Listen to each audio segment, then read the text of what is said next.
New York and who wants him to become the next. I have a question for everyone who voted for Zohran Mamdani in New York and who wants him to become the next mayor of New York City and who wants socialism in the United States. Why is it that you don't just leave and go to a country that already has socialism? Why do you want to so badly bring socialism to the United States? Nobody advocates harder for the rich man than the poor man who thinks he's going to get crumbs from the table. If you don't like socialism, you should leave. It's already here. And also make sure you don't use the roads, the sidewalks, public libraries, the police or the fire department, public schools. Make sure you don't pay into Social Security and don't accept anything back. And make sure you and no one in your family is on Medicare or Medicaid. These are all socialist programs, many of which were implemented in the Great Depression to get us out of the Great Depression. Because the reason a lot of us want to bring democratic socialism to the U.S. is because socialism is an economic system that thinks that taxes should benefit the lower and middle classes first before it benefits the wealthy, and that the tax you pay should be returned to you from your government in a higher quality of life and the meeting of your necessary needs. We think that someone should be able to buy a house before a millionaire can become a billionaire. Now let me show you some numbers from the Federal Reserve. This right here.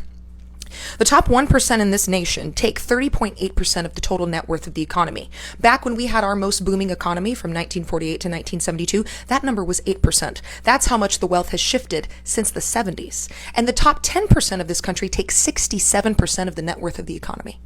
And this little sliver right here, that's the bottom 50% of the country. They take 2.5%. And yet we have a budget bill in the Senate right now that would take from lower class families $15,000 or more a year in lost wages or lost services, and from the middle class, a minimum of $6,500 a year in lost services and lost wages.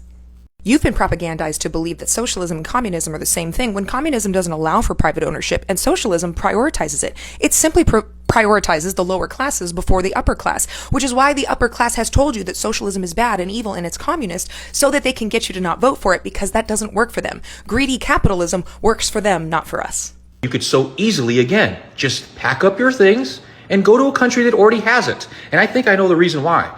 It's because most of the people who voted for this man are under the ages of 40 years old, very educated and underaccomplished, meaning that you guys have a bunch of paper hanging up on the wall, but can't make enough money to pay for a fucking apartment or a shitty beater car. And this is an example of being undereducated and over-opinionated. You just said that people can't buy houses or cars, but you expect them to, with what money, move to another country.